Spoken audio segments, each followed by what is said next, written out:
Ready to roll. Thank you. Okay.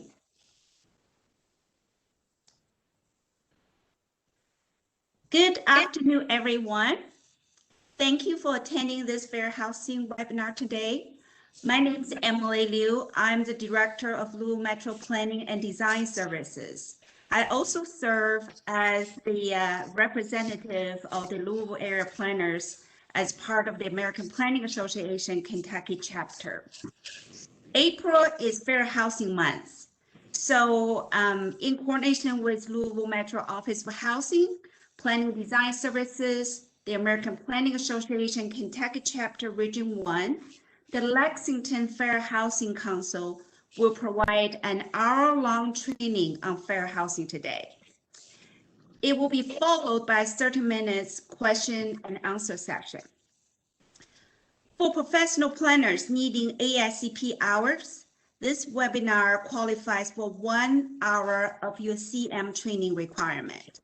For other planning personnel, including board and commission members, this training satisfies 1 credit hour of your House Bill 55 requirement. This webinar will be recorded and hosted on the website of the American Planning Association Kentucky chapter. Our speaker today is Art Crosby, the Executive Director of the Lexington Fair Housing Council. Mr. Crosby's primary responsibilities include initiating community outreach programs and overseeing legal staff in filing complaints. Prior to this, he focused his practice on housing issues and landlord-tenant law. Mr. Crosby has taught for the National Business Institute and lectures on both landlord and tenants on a regular basis. He is a member of the Kentucky Bar Association, State Bar of Georgia, and the Florida Bar. Lots of bars here. Mr. Crosby received his bachelor's degree from the University of Florida. He earned his JD from the University of Georgia School of Law. Before I turn it over to Mr. Crosby, I'm going to ask Louisville Metro Housing Director Meredith Harris to briefly talk about the wonderful work she's been doing recently.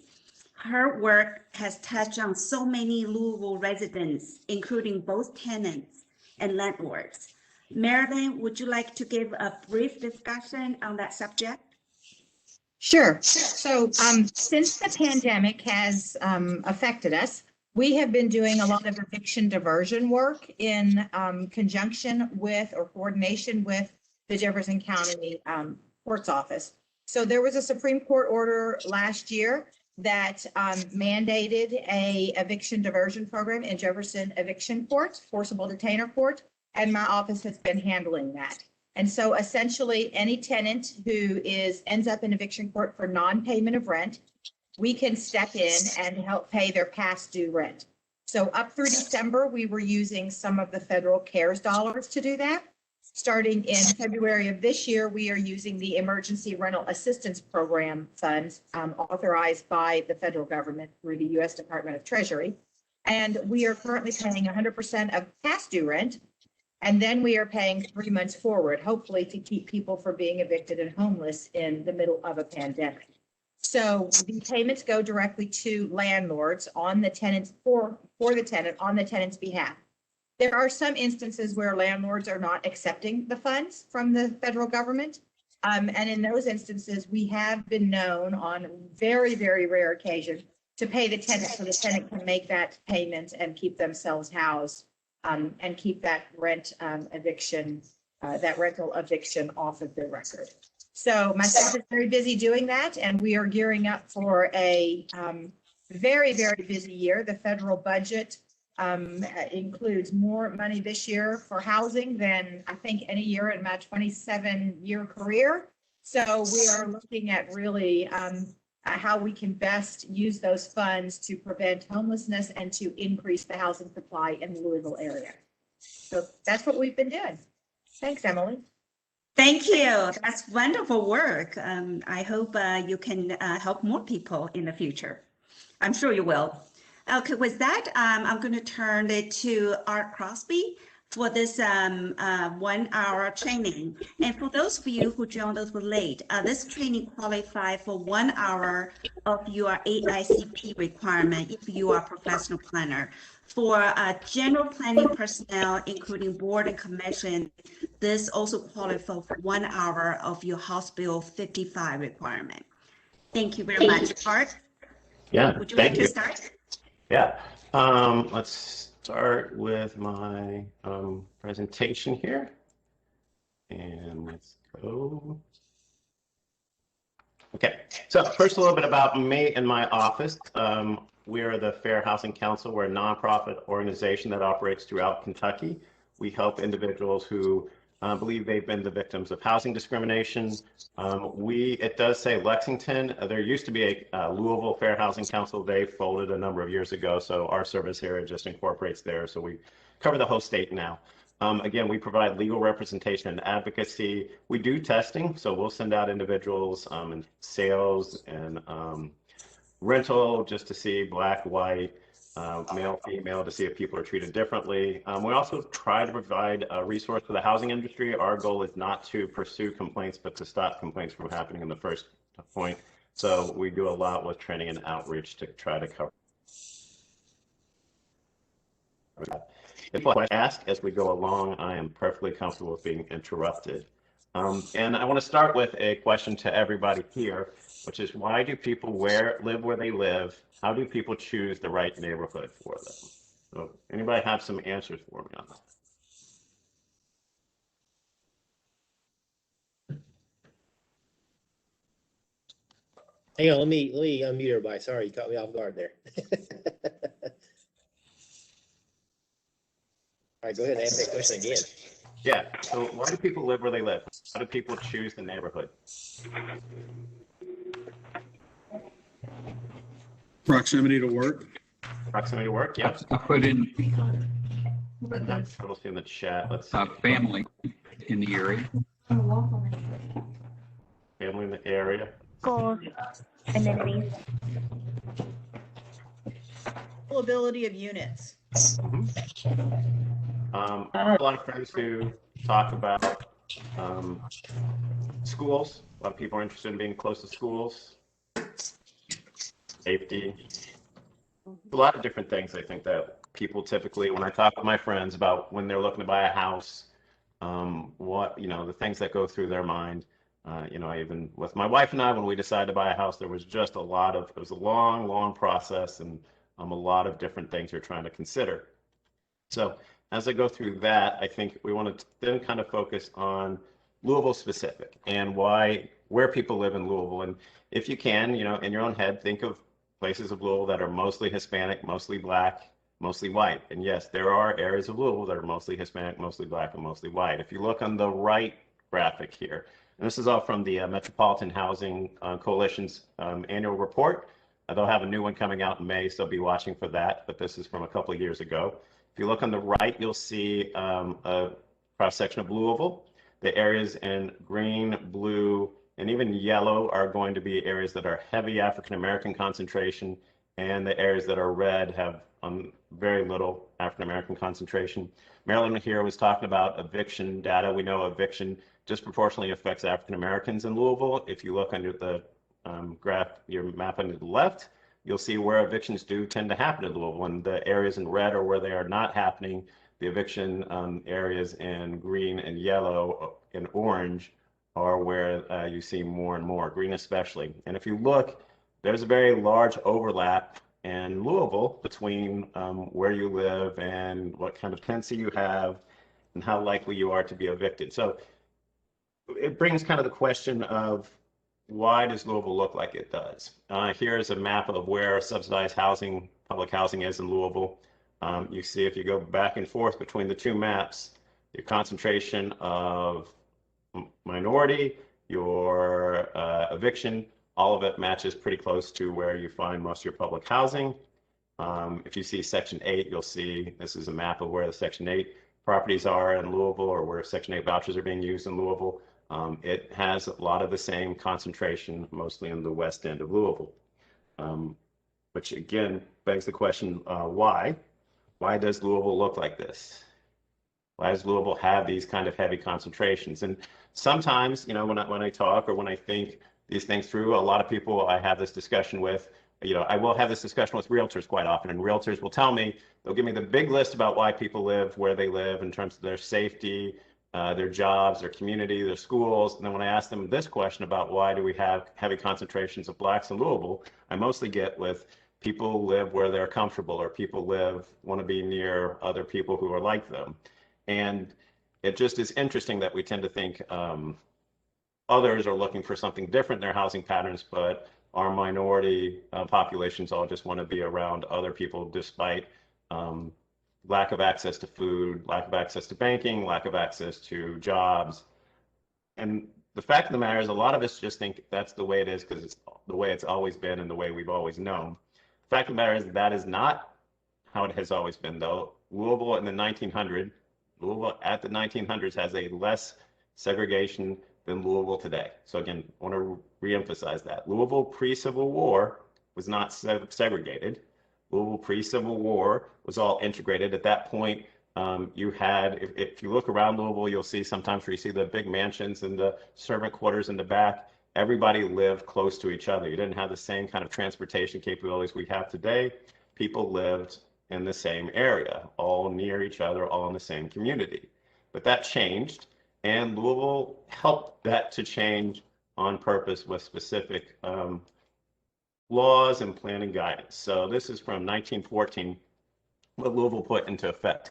An ordinance to prevent conflict and ill feeling between the white and colored races in the city of Louisville, and to preserve the public peace and promote the general welfare by making reasonable provisions requiring the use of separate blocks for residences, places of abode, and places of assembly by white and colored people respectively. So at that point, Louisville was specifically saying black people are supposed to be in one area, white people live in another area by ordinance. It's 1914. Things slowly change, and in 1917, you get a Supreme Court case on that issue. This is Buchanan versus WARLEY. It's a Supreme Court case that came out of Louisville, Kentucky. And Buchanan's a white individual who sold his house to WARLEY. WARLEY bought it under a contract, but said he was not going to pay for it since he was not going to be able to move into the property. 8 of the 10 houses were occupied by white people. WARLEY was black. WARLEY wouldn't be allowed to move in, so he said, I'm not going to pay you for it. Buchanan sued to enforce the contract. Supreme Court said, basically struck down the Louisville ordinance. Now, it's interesting or important to note, the ordinance did not get struck down on any kind of equal protection or discrimination issues. Basically, this was a contract issue. This was the fact that the Supreme Court said that under your freedom of contract, a white person has a right to sell their property to a black person, and that the city should not be getting in the way of that. So a contract case in 1917 cleared away Louisville's specific ordinance, but it didn't really change the demeanor or the actions within the city. One of the things that individuals started doing at that time was restrictive covenants. So this is from 1226 Summit Avenue in Louisville. It was built in 1949, and it included a clause: this property shall never be sold, rented, leased, or occupied by any person or persons other than those wholly of the Caucasian race, except household servants employed by the owners of the property may live on owner's property while in such employee. That property is currently appraised at $700,000. So restrictive covenants like this became relatively frequent when needed. Sometimes they weren't even needed, but when needed, until a court case. This is Shelley versus Kramer. This is another Supreme Court case in 1948, and this one's out of St. Louis. And in this area, this ordinance barred people of the Negro or Asian race from living in that specific area. The Shelleys moved in to the neighborhood, and Louis Kramer, who lived 10 blocks away, didn't live next door. He lived 10 blocks away. He sued to enforce the covenant and to keep the Shelleys from moving into the home. So the Supreme Court reviews that case. And at the end, the Supreme Court says, we don't really have a problem with the covenant itself. We're not going to say you can't use these covenants. We're not going to even make an opinion one way or the other about the covenants, except to say that the court system is not going to be used to enforce them. So it said, with this case, the courts were no longer enforcing these types of covenants. They were still in effect, people still using them, but you couldn't go to court to enforce them. So as things start really in Louisville becoming clear areas of segregation. Louisville adds other signs so people know where they're supposed to live. In 1928, Louisville changes some street names to separate white and black addresses. Chestnut becomes River Park Drive. Madison becomes Vermont. You ever see street names just change in the middle? You can understand some of the rationale why people might do that. The idea was, one, there was a clear demarcation, and two, white individuals did not want to be sharing or seen as sharing the same address as black individuals. So all that leads Louisville to a place where the segregation patterns have set in and things are pretty specific about who lives where. That's when early 1930s, the FHA comes in, the federal government comes in and puts $120 billion into home ownership. Now, the interesting thing to note is that before the 1930s, there wasn't how we typically think of in terms of 30-year mortgages. You weren't able to just take a long period of time and pay on your house monthly. The idea was you had to have the money. Your uncle had to die, you had to have the money under a mattress, you bought your home. But in the 1930s, in 1934, the federal government said home ownership is an important part of the American dream. We want to encourage it, and one way we can encourage it is by increasing access to capital so that people can take out these loans and pay for things and build equity over a period of time. So, but the issue was from that 1934 to 1968, when the federal government put that $120 billion of it, 98% of it went to people who were white, less than 2% of it went to people who weren't white. So less than 2% of it went to people who weren't white. And the way that was achieved was by taking certain areas of the town. Appraisers would look at it where they thought loans were good investments or not. And the areas in green from Louisville here would be the areas where the appraiser said, this is where we should be putting our $120 billion. This is good area for investment, and we're going to underwrite those loans. The areas in red were the exact opposite. It was where they said, we do not want to put in money here. We think this is bad investment area. Either no loans were available or the terms were much higher. At that point, Louisville starts taking the segregation patterns that had already been enacted through ordinance and covenants and really doubles down on it. So what happens, and we know how equity builds in America, the areas in green become worth more. There's more money going into it. Homes take on more value. People are able to build an asset, and through that, they're able to build generational wealth. They they can take their home that's now worth more, put a mortgage on it, send their kid to college. That kid gets a better job. They buy a bigger house, and a cycle that continues generation after generation. The red areas, unfortunately, were areas where no money was going into it, or little money was going into it. Those homes do not appreciate in value. Those homes do not build that equity. A lot of it becomes foreclosed or turns into public housing. 1937, Louisville starts creating College Court, its first black housing project. Later on, you have Beecher Terrace. But again, the cycle and the generational wealth on one end and not on the other. Through that, you have people who, white individuals who would have access to the money, were penalized if they tried to find property where even one or two blacks lived. You weren't able to get the same type of loan. Whereas if you went to someplace without any blacks at all, so from in the 50s to 80s, you see the black population in the urban centers increasing dramatically, while meanwhile the white Americans moving out of there into the suburbs, taking many of the job opportunities with them. During this period, the realtors had a code of ethics that specifically said a realtor should never be instrumental in introducing into a neighborhood members of any race or nationality whose presence will be clearly detrimental to property values in that neighborhood. So realtors specifically were making sure once an area became white, it stayed white, that blacks were not moving in. So all that continues through. And then in Louisville, you have the incident with Carl and Ann Braden. This was from 1954.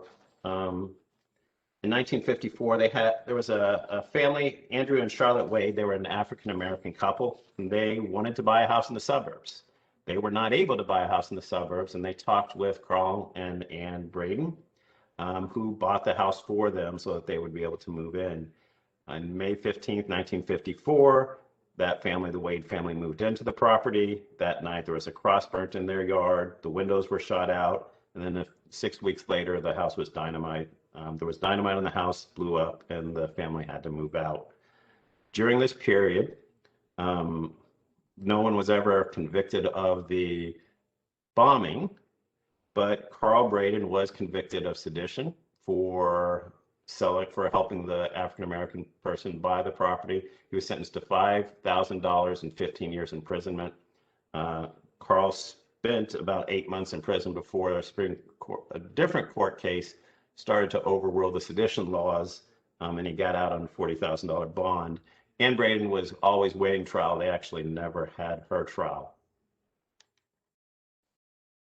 So the interesting thing, like as that plays out, Louisville has concentrated the minority population into the downtown areas.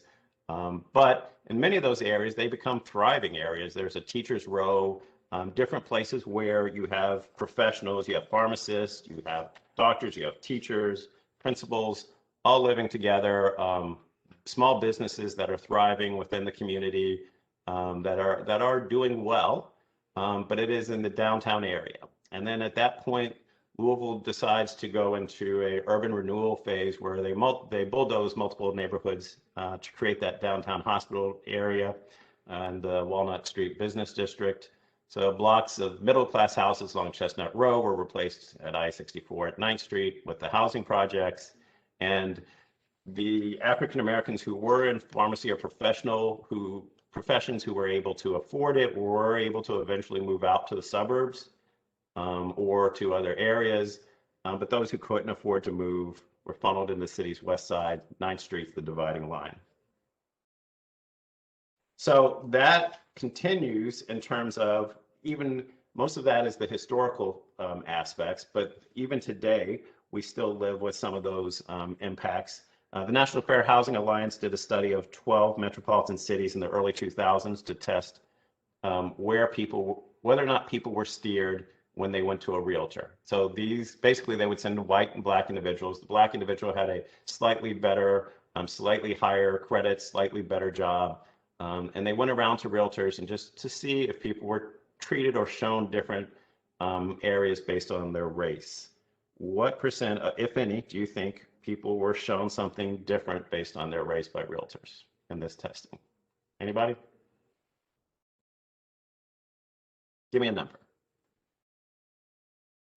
80%. Really good. 87% of the time, they found that individuals were steered based on their race. So if I was black, a realtor would show me predominantly black areas. If I was white, they would show me predominantly white areas. They also found in the testing that if I was white and I asked about areas that were predominantly black, they were told that the schools were bad or it wasn't a place that they would feel comfortable with. So again, we see how the patterns of the past continue and are amplified by actions currently, which kind of gets us to where we look at today. Louisville has specific neighborhoods. I want to talk about one in specific. That's the city of Anchorage. Anchorage is unique in Louisville in that it has its own public school system apart from JCPS. Anchorage at this point is 91% white. Its black population is 1.1%. The estimated median household income in Anchorage is about $196,000. The estimated median home or condo value is $780,000. Their general health condition in Anchorage is much better than Kentucky as a whole. And the percent of students proficient in math, reading, and science testing is in the 80s on everything compared to Kentucky averages, which is in the 50s or 40s. Clearly, where you live has an impact on how you do, how well your health. It has an impact on your network. It has an impact on your ability to get jobs. And we know that where you live is not something that just organically happens. And this isn't something that's just unique to Louisville either. The city of Berea is an interesting comparison in Kentucky history. So Berea was founded by John Field. He was an abolitionist who believed that this college should be integrated. Not only was the college integrated, but in its founding, they would provide property for where people could live, and they did it in essentially a checkerboard pattern where they made sure people of the same race never lived next to each other, right? Like it was always the person next to you would be of a different race. So this was very intentional, a very specific idea that Berea had moving into this. And then Kentucky in 1904 put a stop to it. They passed what's called the Day Law, but it was a criminal indictment against Berea College. And the indictment read, the said Berea College being a corporation duly incorporated under the laws of the state of Kentucky and owning, maintaining, and operating a college, school, and institution of learning known as Berea College, located in the town of Berea, Madison, Kentucky, did unlawfully and willfully permit and receive both the white and Negro races as pupils for instruction in said college, school, and institution of learning. They were found guilty on that count. They were fined $1,000, and that case went to the Supreme Court, and it was upheld, 1908. So it is an interesting how that plays out today. So in 1900 census, 12.8% of all Madison County farms were Black owned. But if you look at Berea today in 2019, it's got a less than 4% population African American. So Berea, the effects of that case, the effects of the Kentucky law clearly still has an impact of how Berea looks now versus what Berea would have looked like otherwise. All of that helps explain why the homeownership rates in Louisville are what they are. These aren't just naturally occurring. The white population in Louisville has a homeownership rate of around 70.8%. The Black population in Louisville and the Hispanic population have about a 36% homeownership rate, all of which making the African American community and Hispanic community much more vulnerable to evictions, much more vulnerable when a pandemic comes in, with which less ability to withstand those types of things. So all that kind of leads us to the question of what do you do about it? And some things have been done about it. And we'll start with 1968. There was a Supreme Court case, another one we'll talk about. This is Jones versus Alfred Mayer. This was Joseph Lee Jones was an African American. His wife, Barbara, was white. They wanted to buy a new suburban home. They toured Paddock Woods in 1965, made an offer to purchase, and they were told no. They said the general policy was not to sell houses unless Negroes in this particular community. They sold homes to Blacks, but when he did so in white neighborhoods, he lost business. So it's an interesting pattern here, what you're seeing in 60s. Even individuals who thought, well, I don't really have a problem with selling property to Blacks, but if I do, it's going to hurt my business, so I'm not going to do it. The idea of I'm clearly making business decisions, they would argue. The court decision in this case said that the Civil Rights Act of 1866, so again, this Civil Rights Act that's over 100 years old at this point, the one of 1866, we're in 1968 now, the one in 1866 actually did prohibit discrimination against Blacks in the sale or rental of property. So even though we've been doing something completely different for the past 100 years, that law actually did apply, and you could not refuse to sell property to somebody just because they were Black. That leads us to what happened in April of 1968. On April 4th, 1968 was the assassination of Dr. Martin Luther King Jr. We talk a lot about what the man did while he was alive, but it's interesting to note his passing on April 4th brought about the passing of the Civil Rights Act of 1968 and the Fair Housing Act. So the April 11th was when they passed the Fair Housing Act. April 4th was when Dr. Martin Luther King Jr. was assassinated. April 11th was when the Civil Rights Act was passed. And that one originally covered a person's race, color, religion, and national origin. So that was in the 1968 passage. If you read through it, it prohibited people refusing to fail or failing to show a particular dwelling. It prohibited people from directing persons only to areas populated by those of similar race, color, religion, or national origin when other housing is available, or representing unsold dwellings or sites as sold to prospective buyers. So that's 1968 on a federal level. We also, in the state level, got the same protections around the same time, mostly to the work of these two women. On your left is Georgia Davis Powers, and on your right is May Street Kid, who was instrumental in the founding of Kentucky Housing Corporation. Georgia Davis Powers, who believed in civil rights, found the Kentucky legislature was more interested in daylight savings time. They came to her and said, we need your vote on daylight savings time. And she was able to use that leverage in Kentucky to get civil rights protection. So in Kentucky, we got civil rights protection because we really wanted daylight savings time. That's your state laws. The And for the most part, those have been effective in terms of what I do, right? In my job at this point, it is rare, if ever, that I see a property that says no blacks. Not something that happens today. You do see some cases like this. This is from 2009 out of California, United States versus Donald Sterling. And in this one, they had a property. The employees were prepared internal reports that identified the race of each tenant. They made statements to the employees at those buildings indicating that African American and Hispanics were not desirable tenants. And they rented to far fewer African Americans in Koreatown than you would expect based on the income and other demographic characteristics. So it's important to note in this case, it wasn't like they refused to rent to any blacks. They just rented to far fewer blacks and had made it known that they would prefer not to rent to blacks. As part of that settlement, they wound up paying $2.725 million. So we have mostly eradicated complete and obvious discrimination. We know more subtle discrimination like this still happens. We know that individuals in my field, that the old white grandmother is not necessarily treated the same as a young black male when you go to test. And we know things like the following slides still happen. These are texts we received from a maintenance man, from another maintenance man who's working at a place. We know that there are just people with very, very racist thoughts still today and still operating in the housing industry. That said, I don't think that is the biggest issue we face in my work.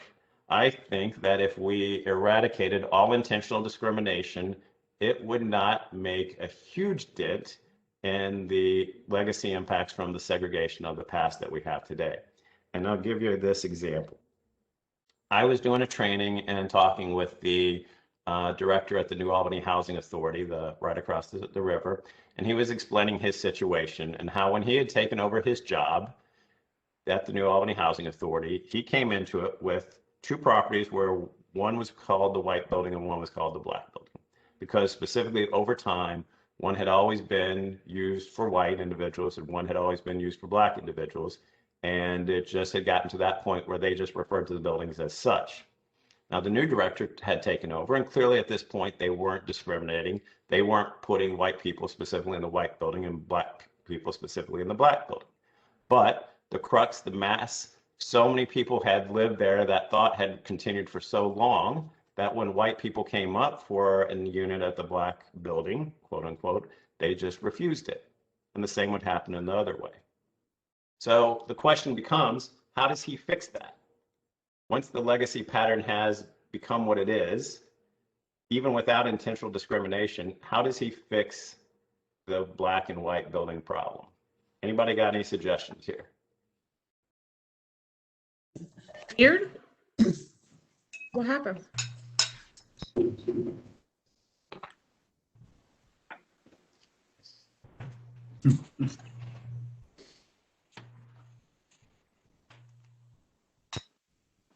It's strange when people try and interact with attendees and there's like. So I don't know. I don't have a specific answer on that one. I don't really know what to say because the fact of the matter is he couldn't force white people into the black building because once we now have the civil rights laws, they actually would prohibit him from doing things preemptively or proactively to balance it. You're probably in a place where the only thing you could do is just tear it all down and start it back up again. Some of these times it's like a broken skeletal structure, right? Like a broken arm that has just started healing in the wrong direction. If it never got fixed, it's going to keep growing in the wrong direction because we never took the time to fix it. Same kind of situation here, and the same kind of situation we have in Louisville with where we put our public housing and affordable housing. So the question becomes, it's a similar question in Louisville. As we have money in the Affordable Housing Trust Fund, as Maryland now has some funding to do some available housing projects, where do we put those housing projects? Because it's not an easy answer. If you let's say you have $2 million and you could build, let's say 20, 30 units in the West End, or maybe, you know, one or two pieces of property in a higher value, all white neighborhood. Now, on one hand, we know affordable housing is a desperate need in the area, and the more units you can build, that's really just very, very important. We need as many units as possible. We also know if we keep putting all our affordable housing units all in the same area where it's most affordable, not only are we not fixing the past issues that came from segregation and discrimination, we're actually continuing to make it worse. We're amplifying what was done in the past. So all I can say is that the best you can do is probably balance the needs of affordable housing with integration and try to make sure people are weighing all things, not just affordability, but also schools, also employment, also safety. I got a chat here. Is it attitudinal change part of a long-range effort of education? If so, how do we overcome family attitudes that could greatly impact young people?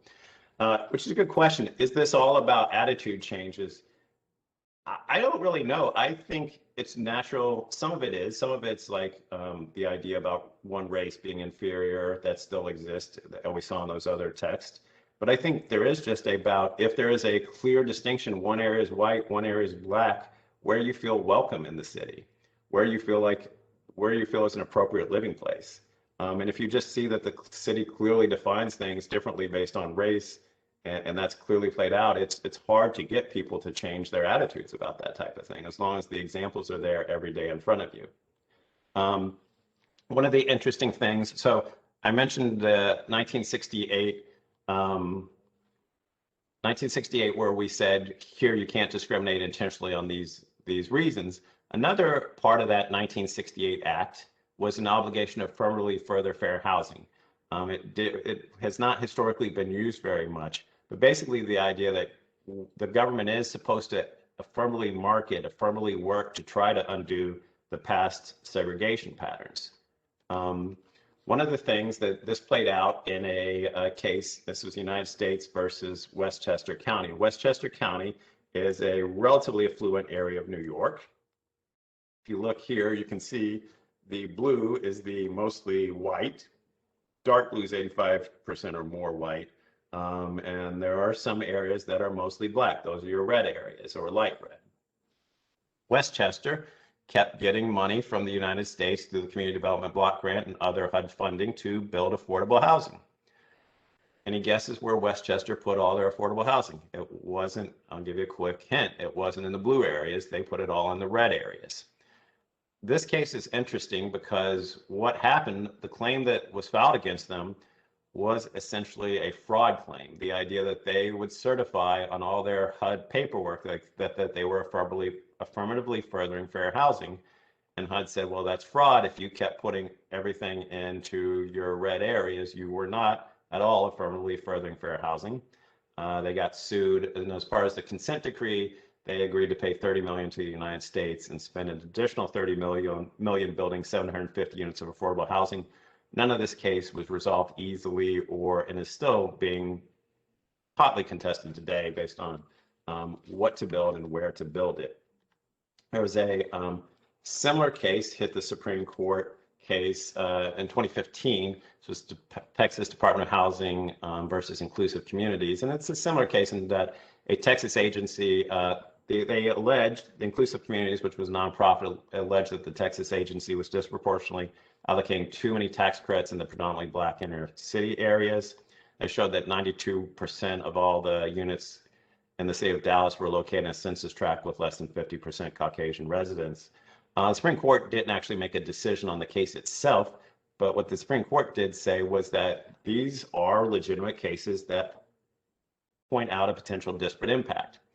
Basically, the idea of even if you don't have something that's intentional, even if you aren't just saying, hey, let's put all the black people in one area, even if it is ideas based on economics or affordability, sometimes those decisions do have a disparate impact based on race, based on gender, or based on disability, or based on national origin. And if they have a disparate impact on those, there's an extra level of thought you have to put through in terms of like, is this really needed? Is there a better way we could do this? So that's what that Supreme Court case said. There is a disparate impact theory, and it is still being used today.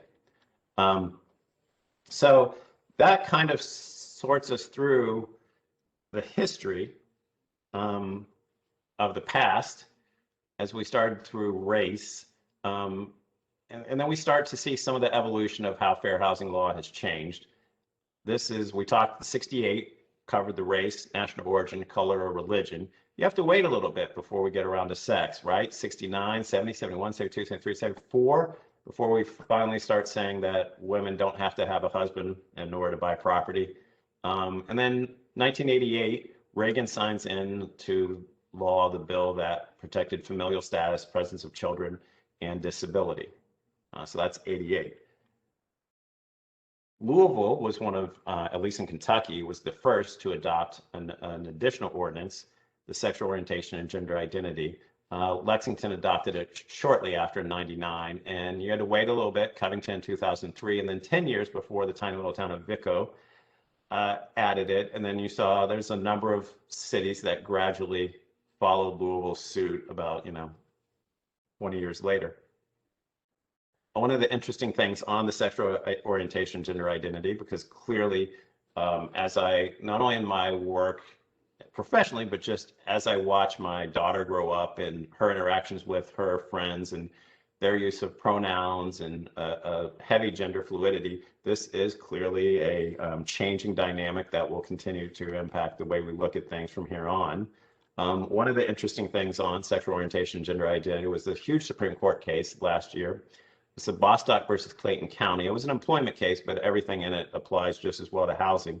But basically, it says in 6-2 court decision, including the Trump appointees, that sexual orientation and gender identity are protected as gender discrimination. Basically, you cannot discriminate on sexual orientation or on somebody's gender identity without having somebody's gender impact your determination. So as of that case, sexual orientation, gender identity are protected everywhere gender is protected, which means the entire state of Kentucky. Other protected classes that we see, again, the sexual orientation, gender identity. Louisville just added this year veterans, homeless, criminal background, and source of income. I'll cover those in just a little bit here. Other cities have other protections. Some cities protect age. DC protects political affiliation. So in DC, you can't say, I'm not going to rent to you because you're black or because you're a Democrat or because you're a Republican. Different places have different types of protection. Louisville, the new ordinance, we'll go through those individually. One is homeless status. So you can't discriminate against a person because they're positioned without a regular fixed permanent place of nighttime residence. That's not to say you can't still have require landlord references or things like that, but you cannot say I'm not going to rent or sell to you just because an individual is homeless or because they're coming from a homeless shelter. Prior military service is covered, which includes active duty, but you can't discriminate based on that. In the past, there have been places that don't want to rent to individuals on active duty for fear that they might be called up to service or some stereotype about people who had served in the Army. Louisville has made that type of discrimination illegal. Lawful source of income is now protected. Basically, you can't refuse to rent or sell to somebody just because they're on Social Security, disability. Sometimes we see this in the lending where a lender might say they want some type of proof that your disability is going to continue, but not requiring the same kind of proof for based on employment or that your job would continue. The other big issue for source of income was Section 8 vouchers are covered under this. So ideally, when we looked at that map of Section 8 vouchers all concentrated mostly in the West End, it would potentially open up some of Louisville. If you do a Craigslist check, you still find a number of landlords who will say specifically no Section 8, no HUD. That should be changing now with this new ordinance. But there's still a limited ability to integrate Section 8 within the community. I used to, at the beginning of my work here, think that Section 8 was going to be the magic panacea that would fix everything, that it was the way to integrate fully the community. The way it's set up does not accomplish that, but this ordinance should help it. And then arrest history. So the way HUD has, even before Louisville, has said that arrests should not be used in housing decisions. Basically, the fact that somebody was charged with a crime does not mean that they convicted or did anything wrong. So arrests should never be used. And convictions should only be used when they're relevant. That's what HUD has said, and that's pretty much what the Louisville ordinance has said as well. Basically, you have to have something that's relevant to the housing situation. So if I'm a landlord, for example, and I have an individual that committed arson last week, it's going to be relevant to whether or not they might be a good tenant, but a misdemeanor marijuana possession charge from 40 years ago is really not statistically going to be relevant to whether or not a person is going to be a good tenant. So taking all that and then focusing on where we are now and where my job is now and what I spend the majority of my time, we got a question here. How do landlords who charge higher deposits based on national origin because they feel they'll be a higher risk? Well, that's just illegal. Can't do that. Can't treat somebody different based on national origin. And it's also stunning how many landlords we encounter who mix up the idea of citizenship and national origin or language. They just conflate it all into one thing and just assume if you don't speak English well and you look a little different, then you must not have your documents together, and that's a problem. You will get in trouble if you do that. We also see landlords who will specifically try to take what they think is a vulnerable community and exploit them. Sometimes with land sale contracts, we'll see that a lot.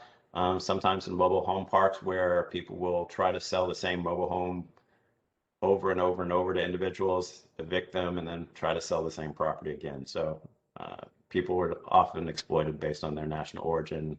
We see that with the refugee and immigrant community quite a bit. But national origin is not the #1 case we get. Disability is by far, and it continues to outpace everything else on a federal, state, or local level.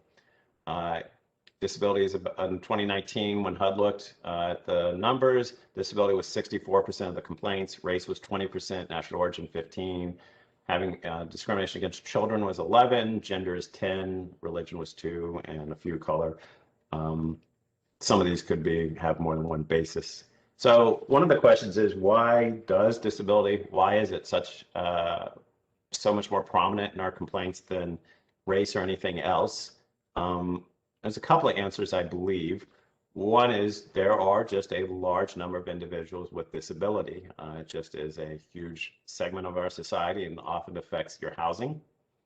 The other issue I'll get to in a minute is that for most of these, the basic law of fair housing is just you treat everybody the same, but disability requires a little bit something different sometimes. So as we flow into the laws on disability, there are three laws to pay attention to in terms of housing that impact the Fair Housing Act, which would apply to virtually all housing, all types. It applies to zoning, it applies to cities, it applies to ordinances.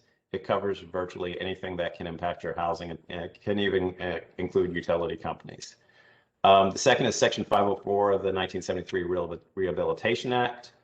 So that includes landlords basically who are federally subsidized, not necessarily if they take a Section 8 voucher, but people who are actually getting direct financial assistance from the government. And then the third is the American with Disabilities Act. That only applies to places open to the public, essentially. So your Target, your theater, your Walmart, when people actually of the public did go places way back then, it would apply to like rental offices, doesn't necessarily apply to the housing itself. Those are your basic laws that would cover disability. Disability is pretty broad. It includes any physical or mental disability that substantially impacts one or more major life activities. Here's a list. Doesn't include misuse of alcohol or drugs, but does include addiction. The issue, though, that makes disability a little bit different is because while we say treat everybody else the same, with under disability, sometimes you have to make accommodations. Sometimes you have to treat people different in order for them to have the same opportunity. So that does create a little bit of a challenge. We see that sometimes in individuals with mental illness, individuals with physical disabilities. So in physical disabilities, we regularly see people who need caregivers to live with them or handicapped parking spots. You can also have what's called a reasonable modification, slightly different, but that might be your ramp, things like that. Modifications, the slight difference on that one is that a modification, the tenant or individuals usually required to pay for it unless the housing provider is federally subsidized, in which case the housing provider would be required to pay for it. I do want to talk just real briefly about the thing we probably see more than anything else, and that is just emotional support animals. I see more cases on that than anything else.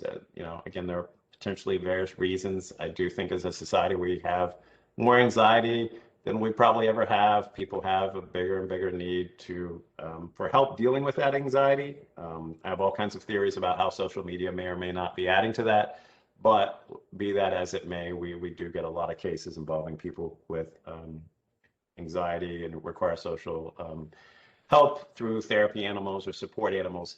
The other thing sometimes we'll see, it's important to note, is there was a case, a Supreme Court case called the Olmstead decision that said if an individual with mental illness is capable of living in the community, they should be living in the community. The idea of having them all institutionalized in big hospitals is a thing of the past that we no longer do. So our community is full of individuals with different levels of mental health, and that implies that there are going to be different needs and different accommodations that are going to have to be made for those individuals in our community. So just kind of keeping that. One of the things that we believe strongly in is integration of group homes or other scattered sites where individuals with mental health challenges will live in a place that is within the community, but also with the supports that they need so that they can have that full enjoyment of their housing.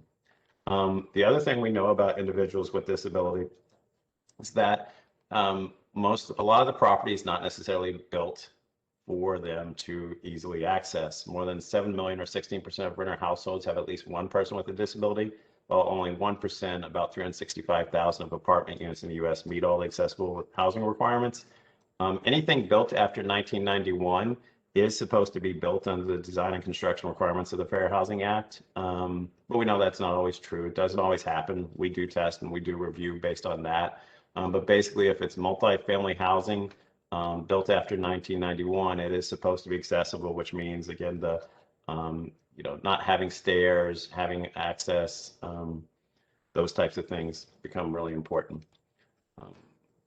Going through the one final kind of component I want to talk about that I didn't really mention early on is the idea of gentrification and how to try to deal with that in a city.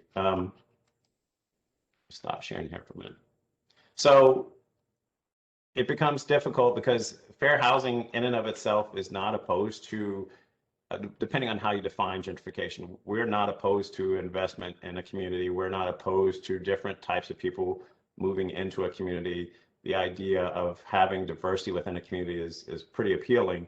The problem that we find is how to balance that, how to add investment to a community without displacing a community, how to do it that doesn't involuntarily displace people. And especially in a city like Louisville, where rental housing is so scarce, especially affordable rental housing is so scarce, how are you able to create diversity and investment in certain areas without involuntarily displacing the people who live there?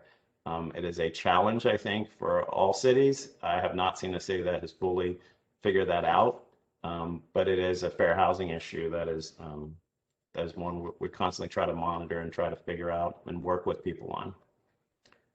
That's mostly the crux of my presentation. If people have questions, I would be happy to kind of go through or just discuss.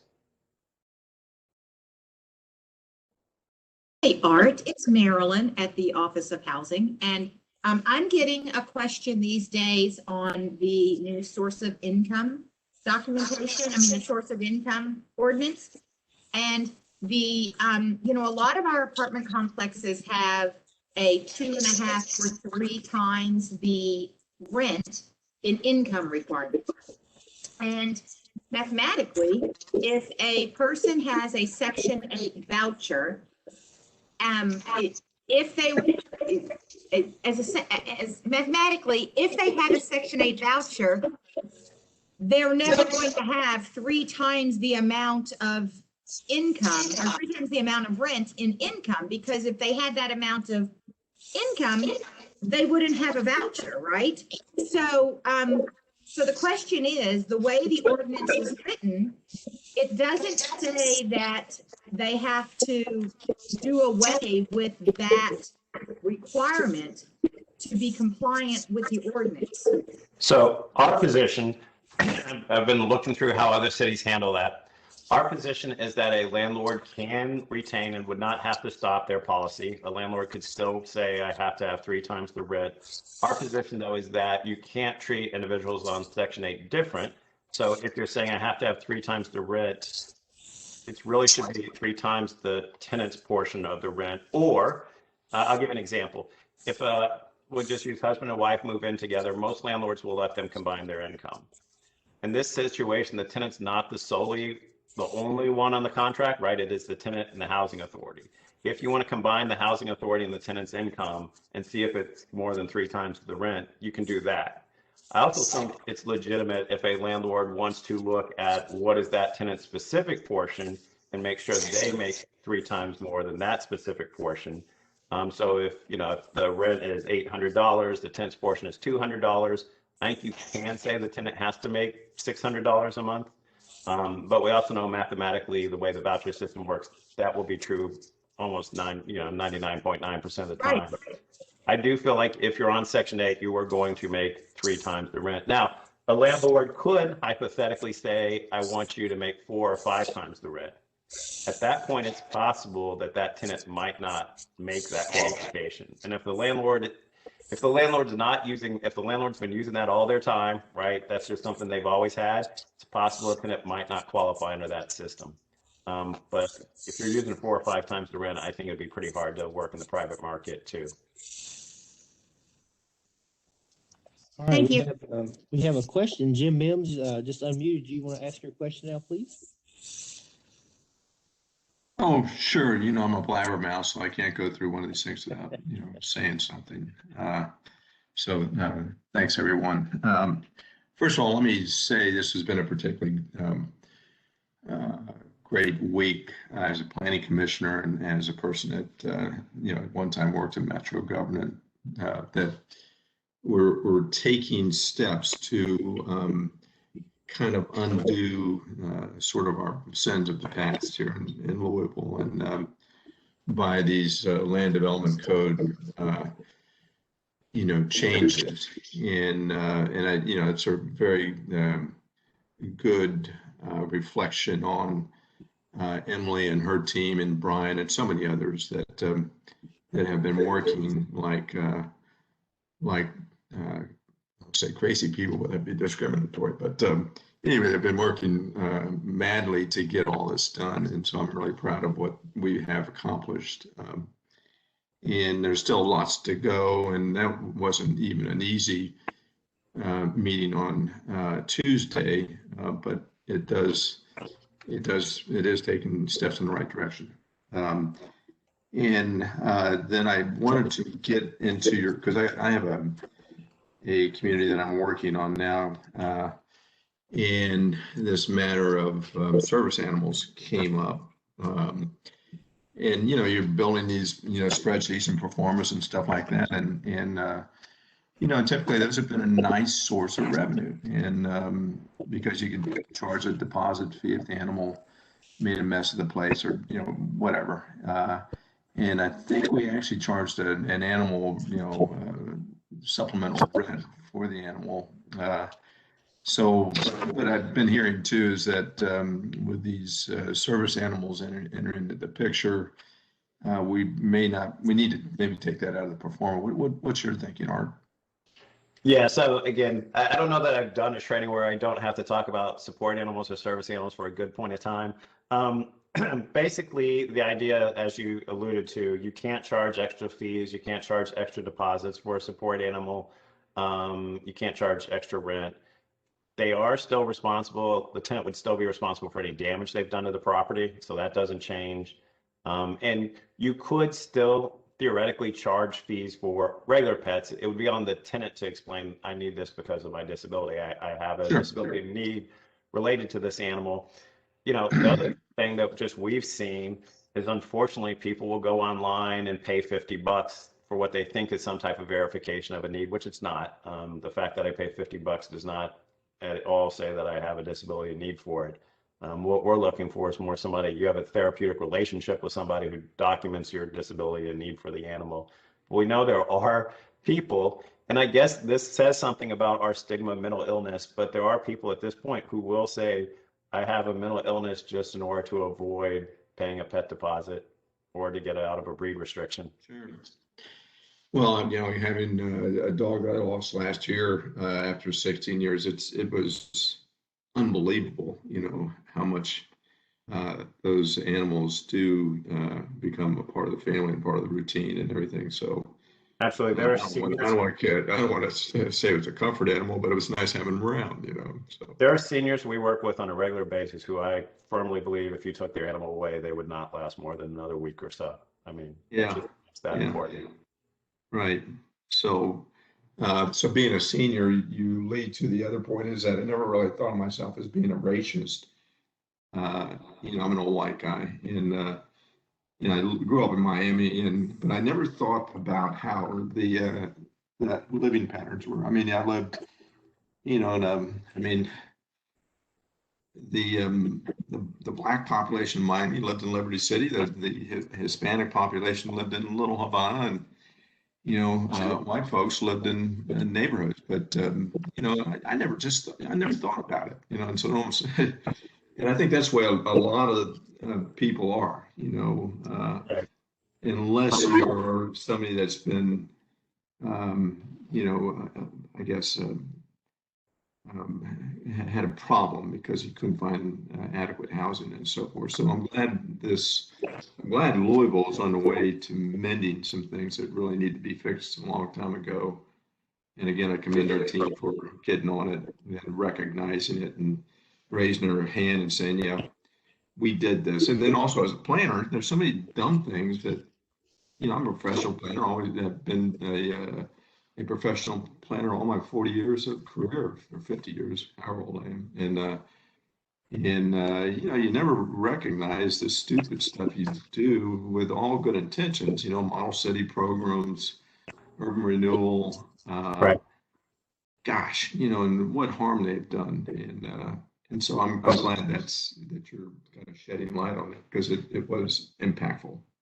As I will talk with the people from the 68 movement who clearly believed at that time that was all they needed to do, right? Like after they got the Civil Rights Act passed, that was going to take care of it and things would be fine. And that wasn't the case. And clear the slums, remove the slums, and build a highway there, Right. And people at urban renewal, that was the thought, right? Like that they were helping and unintended consequences or some, a lot of times intended consequences or negligent consequences. Yeah. Also played in. I think for my purposes, I really do feel like the first step is just removing the great lie, right? The idea that people are living where they live because it's just organic or because it was all, that's just how it was going to be, and that it wasn't something that was done. I think the other thing is to remove kind of the lie that just because if you come to a certain place and say, okay, well, the rules are fair starting now, that implies that everybody's on the same fair playing field when it's not. The example of playing Monopoly, and if 3 people have been playing Monopoly for 7 or 8 rounds, have bought all the property, and then you let the 4th person in, you can't say that it's fair, even though the rules are the same for everybody, but that 4th person who came in late to the game doesn't have the same opportunities that everybody else is going to have. Sure. Well, and I think MHC, which I'm also a member of that board, has really opened my eyes to the consequences. Again, another planning initiative of limiting investment in certain parts of the community. And good gracious, look at all of what that did, everywhere. But Louisville particularly, Gina Dunlop looked at that, and it was just eye-opening what all she came up with and how much it cost the community. And MHC did the same thing. I mean, I'm trying to remember. It was millions of dollars of disproportionate wealth just because of redlining. So yeah, good stuff. Well, not particularly proud of, but at least we're recognizing it. And like you said, it's more than just thinking about it from an organic standpoint. So thank you. Yeah. Any other questions, thoughts, comments? This probably would have been good if I had really started listening to this. Anybody else have any questions? Now the library has one of their board members asking about the hotel and where the hotel is. Let's see here. Got a question that came in through the chats from Kay McAfee. She says, "Hi Art, can you briefly touch on history and related to the VAWA Act and impacts to victims securing affordable housing?" VAWA Act, yes. So when I talk about gender, there are really two issues that come up for us in gender. One is sexual harassment. Unfortunately, we still see a large number of sexual harassment cases. A landlord will, we have tenants who wake up and the landlord's in their bedroom. Landlord provides flowers, romantic overloads, so hostile environments that has been created, or a lot of times, unfortunately, even quid pro quo. People are behind on their rent, and the landlord will require sexual favors or some other type of attention, or for that person to remain in the home. So we see a lot of that, and those are cases that happen. Unfortunately, those are cases where people will call us about it. They won't even call us about that. They will be calling us and talking for 10 minutes about how their water isn't working, or they're upset about the hole in their roof, and 10 minutes into the conversation, they'll mention, "Oh yeah, he keeps bothering me for sex." It's just unfortunately not their top priority. They're so busy trying to just make it. But we know that still happens. The other thing we see in gender quite a bit is domestic violence issues. We see landlords who will attempt to remove people just because they're calling the police or because they're the victim of domestic violence. The Violence Against Women Act provides protection in subsidized areas, but really the Fair Housing Act with its gender protection provides those anywhere. And Kentucky has a specific law that was passed individuals of domestic violence from being discriminated against in housing. So you can't evict somebody because they've been the victim of domestic violence. If somebody has been the victim of domestic violence, they are entitled to be able to get out of a lease or move in order to find a place that will provide them some safety away from their perpetrator. Those are all really good protections that we've put in and needed. And it's complicated, right? We understand that the pattern and the pattern of domestic violence is a complicated issue, but again, what we want is to make sure people are not ever evicted just because they've called the police or tried to protect themselves.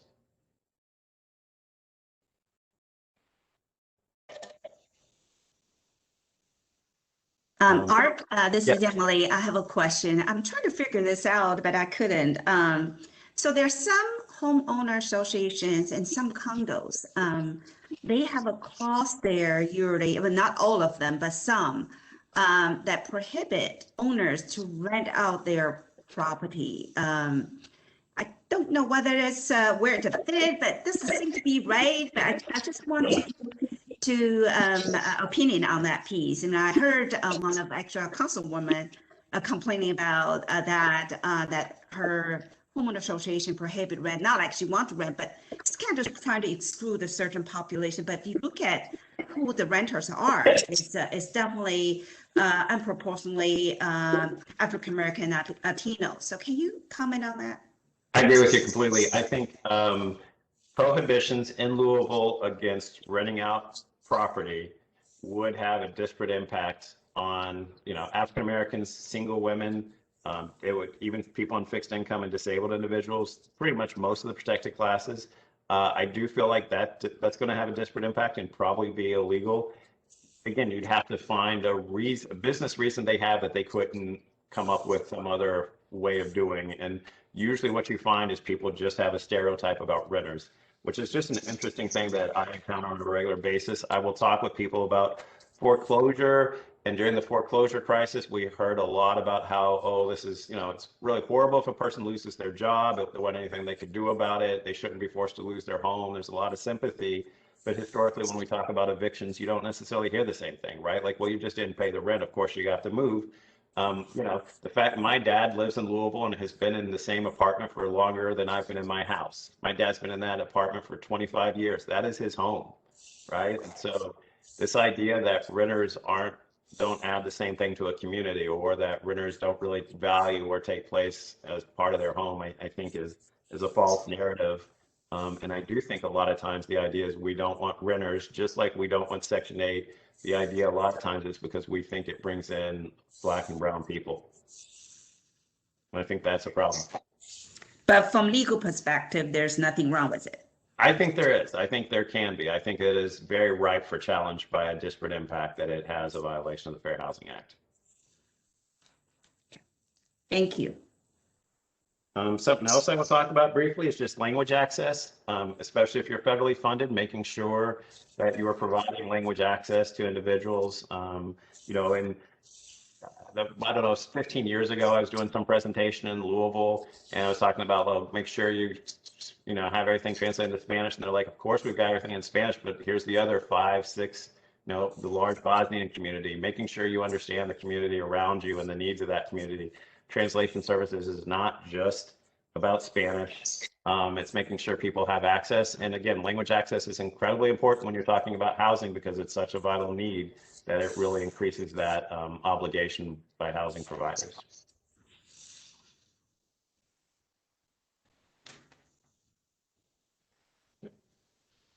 Anything else? Are there any other questions? I just got one. Let's see. Can you ask Art what he thinks about deed restrictions that are about minimum floor area or prohibiting certain yard equipment like clotheslines? Yeah, I don't like either of those. And again, you basically the housing provider is going to be in a position where they're going to have a really convincing argument to the court about why there's a business necessity for those types of things, as opposed to just appearance or trying to keep out a certain type of people. Also, just in terms of, we see with familial status, the idea of trying to limit the number of people in a certain unit. We often see that, right? So someplace with a 2-bedroom and saying we don't want more than 3 people, that's a familial status violation because you're unfairly disproportionately impacting families with children and their ability to live there. We've had some relatively major cases in Louisville, especially sometimes around like what's quote unquote student housing, where they try to limit it 1 per bedroom. Or we had a case where mom couldn't live there with her baby in the same room. They wanted to make them rent 2 units. All of those things will get you in trouble. Basically, the idea is under the familial status protections, you should be providing opportunities for people to live as long as it complies with the code enforcement regulations. And if, you know, 2 people per bedroom, but in some places that might even be more depending on the size of the bedroom. All right. And then I am unmuting Lynn Phillips, who has a question for you. Yes, thank you. This has been really interesting. I wanted to ask Mr. Crosby, what is the trigger? What is the point at which apartment owners come forward and offer up Section 8, make their facilities available for Section 8 housing? Is there a pattern that you see? Is it age of the building? Is it you know, vacancy rates? What kinds of patterns do you see there? In terms of when they offer, well, so I will say at this point, under the new ordinance, every unit should be opened up to Section 8. There really should not be any ordinance. There should not be any property that's not opened up to Section 8. I guess when the question becomes how many landlords are out, you know, affirmatively marketing or trying to make sure people are aware, I think a lot of that has to do with how tight the rental market is. And Louisville has a relatively tight, and the problem for Louisville is it's got a relatively tight housing market and a relatively tight rental market. You know, historically, you would see one go up and the other would go down. Houses would be really hot, but then there'd be some rental opportunities, or, you know, rentals would be hot, but there'd be some home buying opportunities.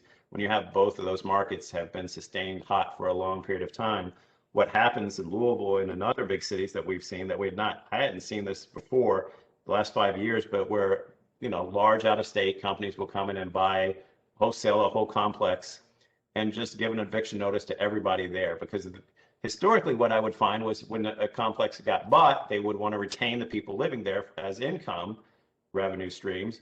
But when a hot market that it is, people will come in, buy up the whole complex, give everybody eviction notices because they know they're going to put 1 slap of coat of paint on it and raise the rent $200 or $300 to the point that they know those current tenants won't be able to afford to stay there anymore. So, you know, part of Louisville's struggle is to make sure the people who are in service industries, the people who are teachers or even police officers are still able to afford a place to live within the city that they're working.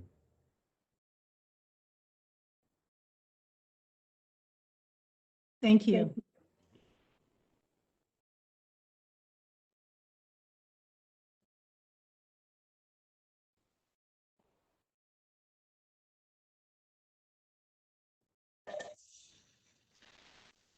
So I'm going to give Go my ahead. Sorry. information one more time. I'll put it in the chat, but it's art at Lexington Fair Housing. And if anybody ever needs anything, we are completely open to talking through anything and making sure, you know, difficult situations and help you figure them out when they come up. I just want everyone to know that this training session is recorded and will be placed at the American Planning Association Kentucky chapter website. So if you have a colleague or a friend that have not got a chance to attend today and want to see them, you can check with the website. You know, APA KY is Kentucky chapter of the American Planning Association.